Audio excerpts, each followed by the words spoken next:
Bismillahirrahmanirrahim. Assalamualaikum warahmatullahi wabarakatuh. Berita Al-Hijrah 22 Disember bersama saya Ardi Herman Marzi dan jurubahasa isyarat Muhammad Amsyar Zamani, dan berikut tajuk utama untuk malam ini. 85% pengguna tak terjejas pelarasan tarif elektrik. Juga jalan silang tenang berbanding semalam.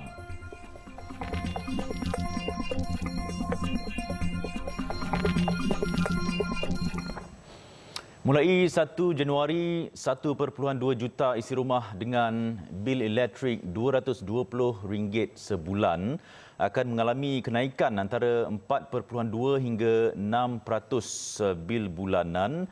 Ini sebagai langkah penyasaran semula subsidi elektrik kerajaan. Ini bermakna isi rumah yang terkesan akan membayar tambahan RM12 hingga RM32 setiap bulan bagi bil elektrik.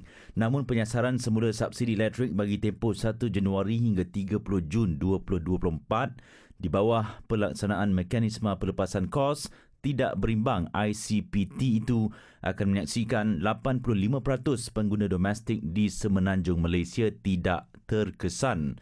Penyasaran itu menyaksikan pengguna domestik dengan penggunaan elektrik antara 601 hingga 1500 kilowatt sejam atau kWj tidak lagi menikmati rebat 2 sen per kilowatt jam.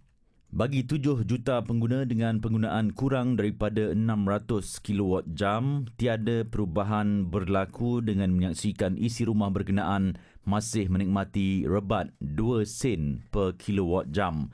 Surcharge penggunaan elektrik pengguna domestik yang melebihi 1,500 kilowatt jam pula kekal 10 sen per kilowatt jam. Seorang peniaga dalam talian mengaku tidak bersalah di Mahkamah Session Petaling Jaya kerana meninggalkan anak perempuan berusia 2 tahun dalam kereta hingga meninggal dunia bulan lalu. Nur Sari Fardiana Muhammad Amran, 38 tahun, didapati melakukan pengabaian dengan meninggalkan Iris Heidi Muhammad Hafiz dalam kereta di hadapan rumah dekat arah Damansara antara jam 8 pagi hingga 3.15 petang 8 November lalu.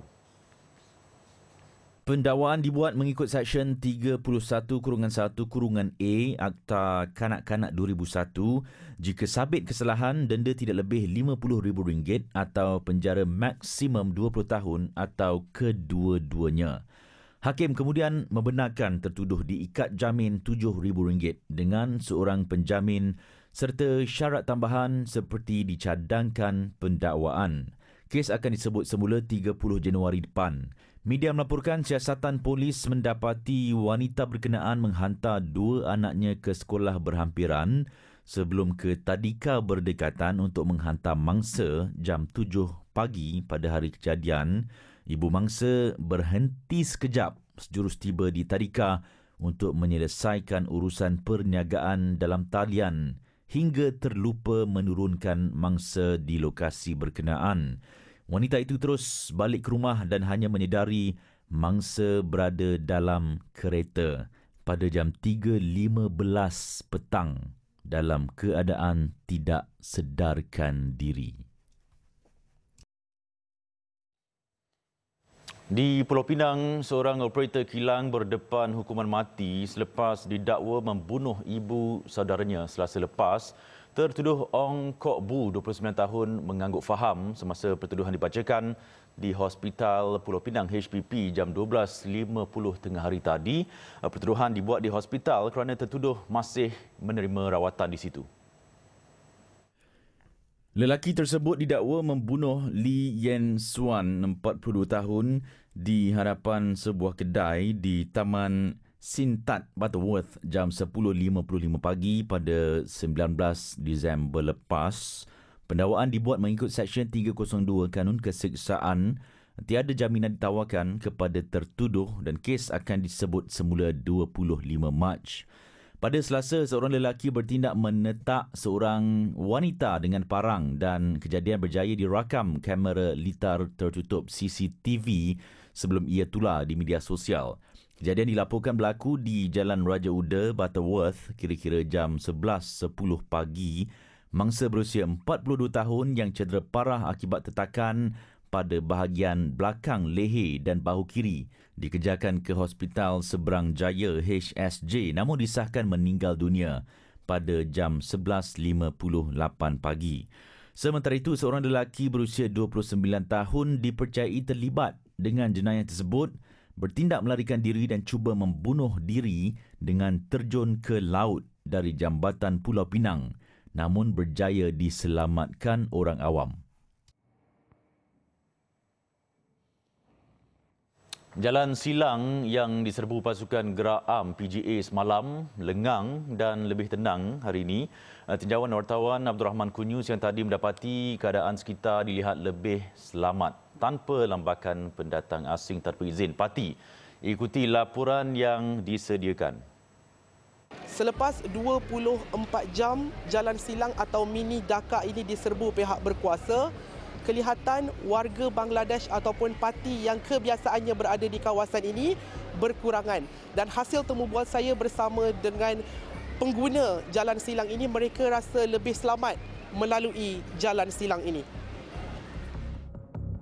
Pelajar kolej swasta yang ditemui sekitar jalan silang yang biasa menggunakan jalan berkenaan menyifatkan jalan silang yang dilalui hari ini lebih selamat berbanding hari-hari sebelumnya. Lambakan pendatang asing di kawasan itu membuatkan mereka gusar untuk melalui kawasan berkenaan. Pelajar kolej swasta berkenaan terpaksa melalui jalan silang selepas turun dari stesen LRT Plaza Rakyat untuk ke kuliah yang terletak kira-kira 1 km dari stesen berkenaan. Adalah, sebab sebelum ni kalau nak masuk kolej memang kita akan lalu sini. So sini setiap pagi memang ada ramai sangat warga asing yang lalu lalang. So bila seorang tu memang kau akan rasa takut lah. Memang kau takkan berani nak jalan seorang-seorang. Lebih kurang lah, sebab sebelum ni kan ramai warga asing, so risau lah sebab banyak berita kes bunuh macam tu. Selalu sebab kolej dekat dengan stesen. Rasa tak selamat lah sebab sebelum ni kan banyak kes-kes tentang warga asing ni. So itulah risau sikit. Saya rasa lebih selamat lah sebab selepas diorang buat operasi. Sebab saya hari-hari berjalan dekat sini, student kan. Sebab kadang-kadang kalau mereka tak buat operasi ni macam akan lebih bertambah ramai lah dekat kawasan perjalanan yang saya nak balik. Beza jugalah, macam kurang sikit gangguan sebab selalu kat sini banyak warga asing, selalu bising lah semualah. Tambah mereka, serbuan terhadap parti diharap terus dilaksanakan bagi menjamin keselamatan orang awam agar tidak berlaku sebarang jenayah yang tidak diingini sekitar ibu kota. Laporan Abdul Rahman Kunyu untuk Berita Al-Hijrah. Dan selepas Kuala Lumpur, satu lagi lokasi atau port warga asing diserbu, kali ini di Kampung Parit Haji Ali dekat Bagan Serai, Perak. Kawasan tersebut didakwa dijadikan penempatan etnik Rohingya. Ketua Polis Daerah Krian, Superintendent Juna Yusof berkata serbuan berkenaan dijalankan susulan tular video penduduk yang gusar dengan penempatan etnik Rohingya di kampung tersebut. Menurut Superintendent Juna, operasi berkenaan dijalankan bersama agensi lain antaranya Pasukan Gerakan Am PGA Battalion 1, Jabatan Immigration, Pejabat Agama Daerah Krian, Pejabat Tanah dan Daerah serta Majlis Daerah Krian. Hasil pemeriksaan mendapati terdapat 14 rumah terlibat di penempatan terbabit.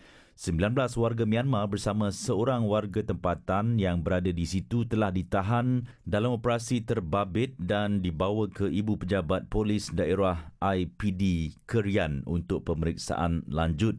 Katanya 18 daripada warga asing itu merupakan pemegang kad Suruhanjaya Tinggi Bangsa-Bangsa Bersatu bagi Pelarian UNHCR. Mereka telah dibebaskan tanpa syarat. Beliau berkata seorang lagi warga Myanmar yang ditahan tidak mempunyai sebarang dokumen perjalanan yang sah dan telah ditangkap di bawah Seksyen 6/1 Akta Immigration. Lelaki warga tempatan yang turut ditahan pula ditangkap untuk siasatan lanjut atas kesalahan memiliki dadah. Jabatan Perdana Menteri Hal Ehwal Agama menghormati keputusan Mahkamah Persekutuan yang telah memutuskan bahawa Seksyen 498 Kanun Keseksaan berkaitan kesalahan menggoda isteri orang sebagai tidak berperlembagaan. Menterinya Datuk Dr. Muhammad Naim Mukhtar berkata keputusan itu dibuat berdasarkan pengetahuan, pengalaman dan kebijaksanaan hakim berpandukan peruntukan Perlembagaan Persekutuan dan undang-undang dalam mencari penyelesaian yang terbaik dan semua pihak diseru menghormati keputusan tersebut. Namun, Datuk Dr. Muhammad Naim menjelaskan tindakan mengganggu isteri orang adalah bertentangan dengan hukum syarak dan mereka yang melakukan kesalahan itu masih boleh didakwa di Mahkamah Syariah. Katanya selaras dengan hukum syarak, Akta Kesalahan Jenayah Syariah Wilayah-Wilayah Persekutuan 1997 atau Akta 559 telah menjadikan perbuatan mengganggu keharmonian rumah tangga sebagai suatu kesalahan selaras dengan hukum syarak sebagaimana yang diperuntukkan di bawah Seksyen 36 mengenai kesalahan memujuk lari perempuan bersuami, Seksyen 37 mengenai kesalahan menghalang pasangan yang sudah bernikah daripada hidup sebagai suami isteri dan Seksyen 38 mengenai kesalahan menghasut suami atau isteri supaya bercerai atau mengabaikan kewajipan. Beliau dalam pada itu menegaskan pemansuhan Seksyen 498 Kanun Keseksaan tidak menjejaskan peranan Jabatan Perdana Menteri Hal Ehwal Agama, khususnya agensi-agensinya untuk terus melaksanakan program-program pengukuhan institusi keluarga yang menghayati nilai-nilai sakinah, mawaddah dan rahmah.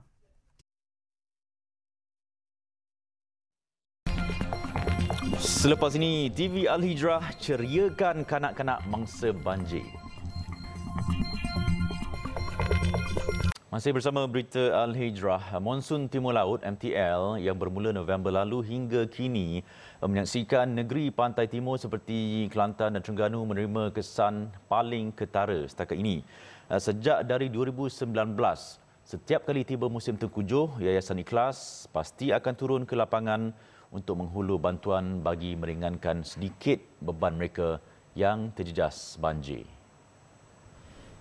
Eksekutif Jabatan Sukarelawan dan Pengurusan Bencana Yayasan Ikhlas, Lieutenant Muda Pertahanan Awam Muhammad Hanizam Azman berkata pihaknya telah membelanjakan lebih RM500,000 untuk membantu membaik pulih 26 buah rumah yang terjejas banjir sebelum ini. Pihaknya menyasarkan lebih banyak bantuan membaiki atau menggantikan rumah mangsa banjir dapat dilakukan tahun ini dengan sumbangan daripada pelbagai pihak sama ada syarikat korporat atau orang perseorangan.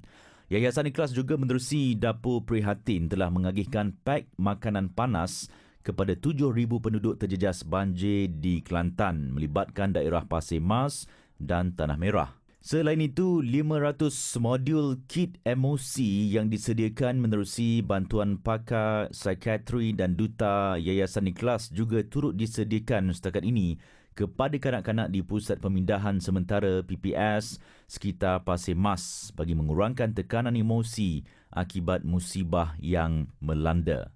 Dan membuat sebab kita faham di dalam PPS tersebut kedudukannya sangat rapat-rapat dan agak orang kata boleh mengganggu ketenteraman penghuni PPS yang lain lah. Jadi kita datangkan dengan modul kit emosi untuk sama-sama dengan mereka supaya mereka dapat supaya kita dapat menyantuni mereka dan dapat kita keluarkan mereka daripada emosi yang tidak stabil lah utamanya. Dan juga kita ada melaksanakan Dapur Ikhlas di mana kita membuat masakan panas bersama dengan komuniti dan juga daripada pihak JKM sendirilah. Tidak lupa juga masakan panas Dapur Ikhlas ni kita laksanakan bersama-sama dengan Angkatan Pertahanan Awam Malaysia jugalah, APM Pasir Mas ni. Bagi memastikan proses menyalur bantuan di setiap kawasan ditimpa bencana ini berjalan lancar, Yayasan Ikhlas mempunyai jalinan strategik dengan beberapa agensi, antaranya Jabatan Kebajikan Masyarakat JKM dan Angkatan Pertahanan Awam APM. Okey, dengan NGO ni banyak kita minta bantuan lah. Contoh kita ambil logistik, contoh kita nak pasukan banjir. Katakanlah kita tak cukup peralatan, kita minta bantuan NGO lah. Itu yang pertama. Yang kedua, kita minta dia provide bekalan selepas bencana.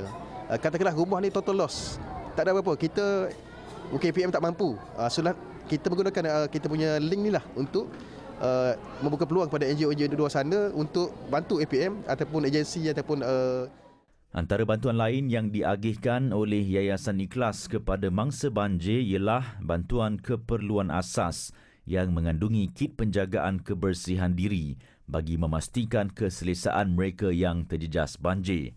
Lebih 4,000 sukarelawan berdaftar dengan Yayasan Ikhlas juga sentiasa bersedia untuk memberi bantuan mencuci rumah, surau dan sekolah dalam pasca banjir. Bagi mereka yang ingin turut sama menyumbang kepada misi bantuan banjir Yayasan Ikhlas, boleh layari laman sesawang yayasanikhlas.org.my atau menerusi nombor akaun yang tertera.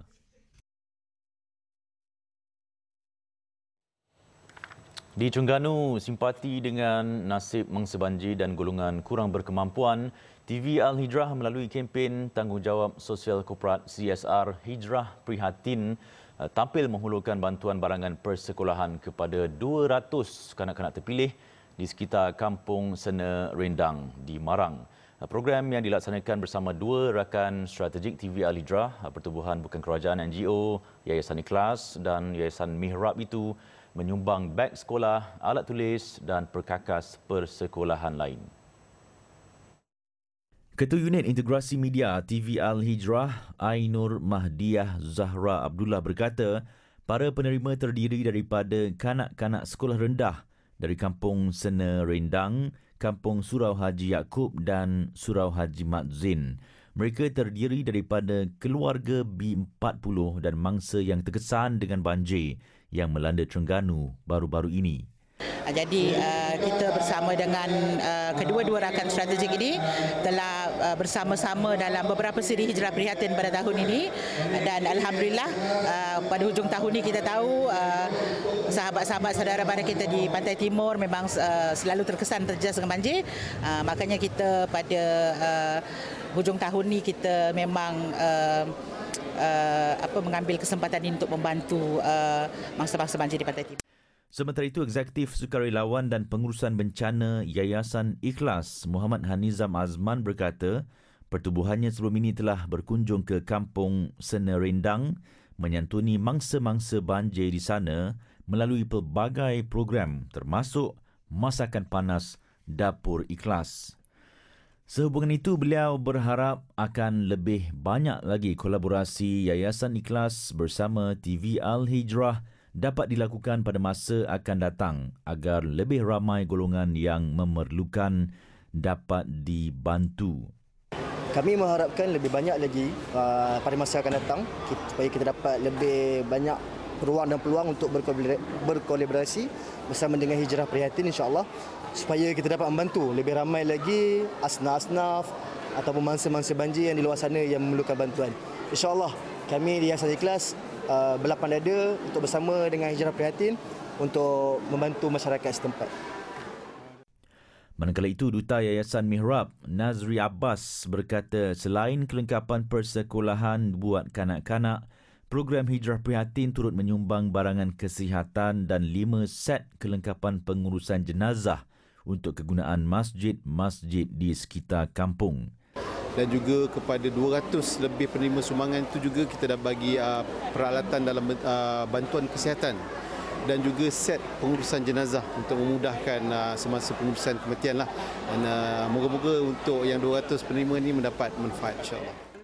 Dalam pada itu, salah seorang penerima, Aziana Abdullah, 37 tahun, menzahirkan rasa syukur dan berterima kasih kepada TV Al-Hijrah serta dua rakan strategik itu kerana sudi menghulurkan sumbangan pada hari ini. Alhamdulillah, terima kasih kepada TV Al-Hijrah kerana dapat bagi sumbangan bantuan persekolahan, dapat meringankan beban antara penduduk di sini dan saya, antara keluarga yang kurang berkemampuan, yang berpendapatan rendah dan juga mempunyai anak yang ramai dengan kos sara hidup yang tinggi, dapat meringankan beban saya untuk membeli pakaian beg sekolah. Suri rumah itu berkata ia dapat mengurangkan bebanan perbelanjaan untuk kelengkapan persekolahan 4 anaknya pada tahun hadapan, memandangkan pendapatan suaminya sebagai tukang gunting tidak seberapa. Kejayaan tabung Baitul Mal Sarawak atau TBS kini menjadi inspirasi kepada banyak organisasi Islam di seluruh dunia. Terkini, TBS telah mendapat pengiktirafan daripada organisasi Islam di New Zealand. Allah, kami akan pergi dalam awal minggu 2024 Januari. Dan di sana nanti kita ada berbengkel dengan mereka dan juga perkongsian bagaimana template kita, kaedah kita dan cara kita untuk menarik perhatian dan juga menarik umat Islam di sana nanti untuk berwakaf sebagai satu amalan hidup. Pengalaman TBS, kata Abang Shibli, turut mendapat perhatian daripada organisasi Islam di Kemboja.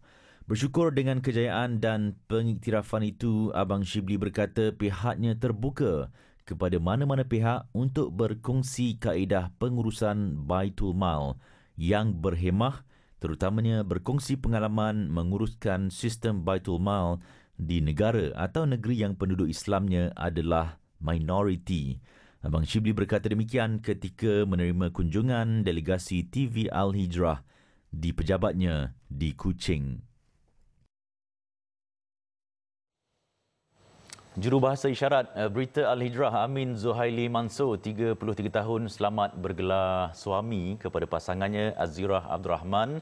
Majlis ijab kabul yang berlangsung di Pejabat Agama Islam Daerah Raub dihadiri keluarga terdekat dan saudara mara pengantin. Dengan sekali lafaz, Amin Zuhaili sah menjadi suami kepada gadis pilihan hatinya 3 petang tadi.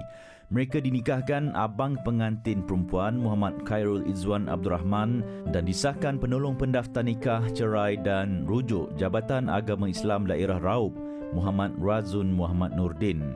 Bagi memastikan sesi ijab dan kabul berjalan lancar, Ketua Jurubahasa Isyarat TV Al-Hijrah Azlina Muhammad Isa membantu menggunakan bahasa isyarat sebagai penterjemah. Perkenalan singkat 8 bulan dengan gadis berusia 32 tahun dari Tangkak, Johor itu membuahkan keserasian yang disempurnakan dengan ikatan perkahwinan. Amin Zuhaili berkata beliau dan pasangannya memilih hari Jumaat sebagai hari pernikahan kerana mengambil keberkatan penghulu segala hari itu. Majlis persandingan kedua mempelai itu akan diadakan Ahad ini di Felda Tersang dekat Raub.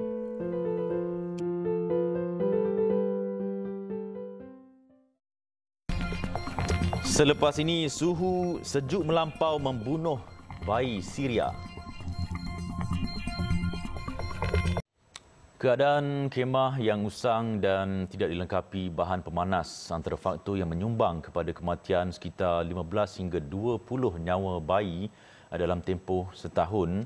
Situasi menyayat hati itu berlaku tiap kali Syria dilanda musim sejuk melampau pada penghujung tahun dan gara-gara kedaifan anak kecil yang ditempatkan di kem-kem pelarian di situ tidak dapat menahan peritnya kesejukan. Laporannya bersama Nazirah Syaringat di Al-Bab, Syria. Jutaan pelarian Syria yang melarikan diri dari konflik perang terpaksa meneruskan hidup di kemah nipis yang diperbuat daripada kanvas, malah lebih sadis. Kain pericai juga turut dijadikan alternatif untuk berlindung daripada terik mentari dan hujan.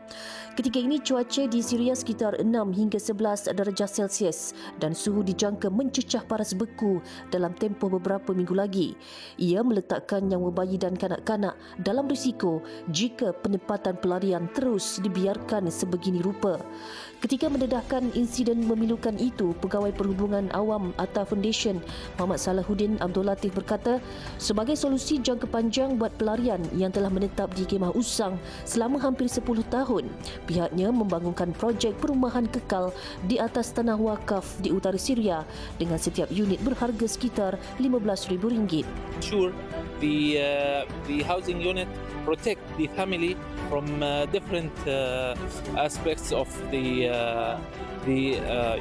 challenges, especially in winter. The winter here in Syria is very difficult when you live in the tent. Sejak diperkenalkan pada 2015, 9,000 unit rumah berjaya dibina di Al-Bab, Azaz dan Jarabulus, termasuklah 18 unit rumah yang disumbangkan The Chinese Chamber of Commerce Malaysia, Majlis Agama Islam Perlis dan rakyat Malaysia yang disalurkan menerusi Humanitarian Care Malaysia atau MyCare. Projek perumahan kekal untuk pelarian ini antara salah satu solusi jangka panjang yang dirangka oleh Atta Foundation di Al-Bab ini, dan ia bagi memberi peluang kepada pelarian Syria untuk membina sebuah kehidupan yang cukup sempurna, di mana rumah ini terdiri daripada ruang tamu, dapur, bilik dan juga 2 bilik air.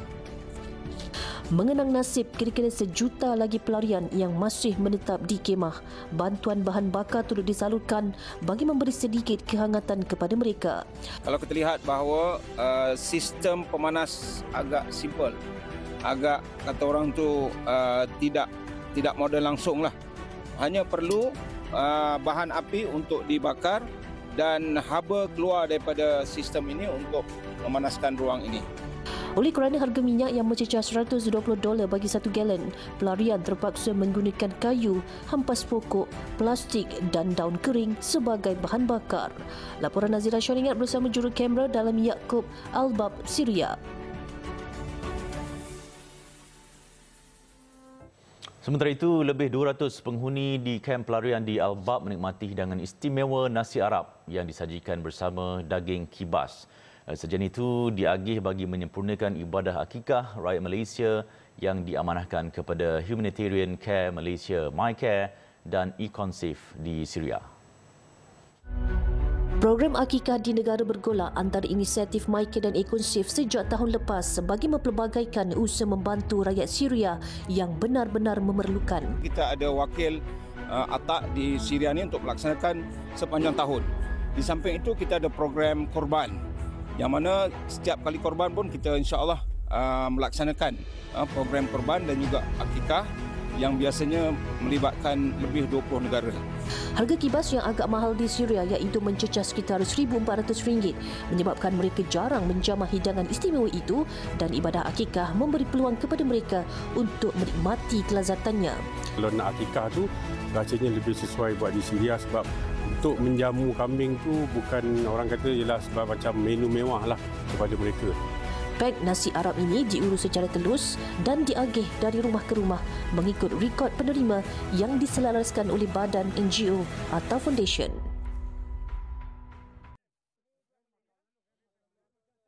Baik, sedikit perkembangan di Gaza. Bukan sahaja takut dengan orang awam, kanak-kanak dan wanita di Palestin, malah tentera Israel sebenarnya takut dengan jenazah di dalam kubur. Mereka bertindak merosakkan kubur dan menggilis jenazah sedia ada menggunakan jentolak. Tentera Zionis terus merosakkan perkuburan Islam di Gaza, terbaru di Sheikh Sha'ban, Timur Gaza. Video tersebut dirakam seorang wartawan Al Jazeera, Ismail Al-Ghul. Kemusnahan tersebut telah membuatkan jenazah terkeluar dari liang lahat. Turut kelihatan jenazah berbungkus kain kafan di luar tanah dan anggota kaki jenazah dipercayai milik kanak-kanak kelihatan di bawah runtuhan batu nisan. Difahamkan ini bukan perkuburan pertama yang dimusnahkan Israel. Sebelum ini dipercayai perkuburan Fallujah di utara Gaza, perkuburan Ali bin Marwan dan perkuburan Sheikh Radwan turut dimusnahkan Zionis. Mereka turut merosakkan kawasan perkuburan Kristian iaitu perkuburan gereja Saint Porphyrius.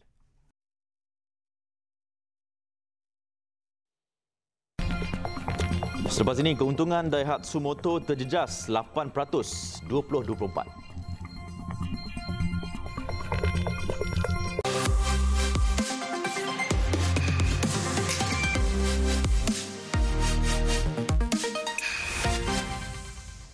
Keuntungan bersih MBM Resources Berhad MBMR yang menguasai 20% pegangan dalam Pro 2 dijangka berpotensi terjejas sebanyak 8% dalam tahun kewangan 2024 atau TK24 sekiranya Daihatsu Motor Company Limited DMC menangguhkan penghantaran kereta selama 3 bulan.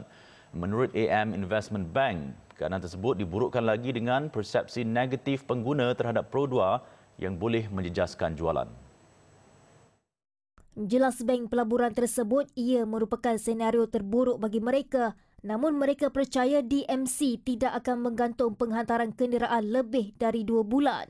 Tambahnya lagi, mereka hanya mengurangkan volume jualan TK24 Pro 2 sebanyak 3% kerana menjangkakan masalah rantaian bekalan itu adalah sementara. Bagaimanapun situasi tersebut dapat ditambah baik berikutan Pro 2 mempunyai kadar penghasilan tempatan yang tinggi dan menguatkan lagi jangkaan bahawa DMC tidak akan menangguhkan penghantaran dalam tempoh yang lama. Ia ditambah dengan permintaan kereta Pro 2 yang tinggi dalam kalangan rakyat Malaysia dan sekaligus dapat mengimbangi sebahagian kesan negatif berkenaan. Sebelum ini, DMC memaklumkan pihaknya menggantung penghantaran kenderaan di Jepun dan pasaran luar negara susulan berita penyelewengan prosedur yang berkait dengan ujian keselamatan kesan pelanggaran sisi. Antara model Pro 2 yang terbabit dalam isu tersebut ialah Azia, Arus, Azza, Ativa dan Beza.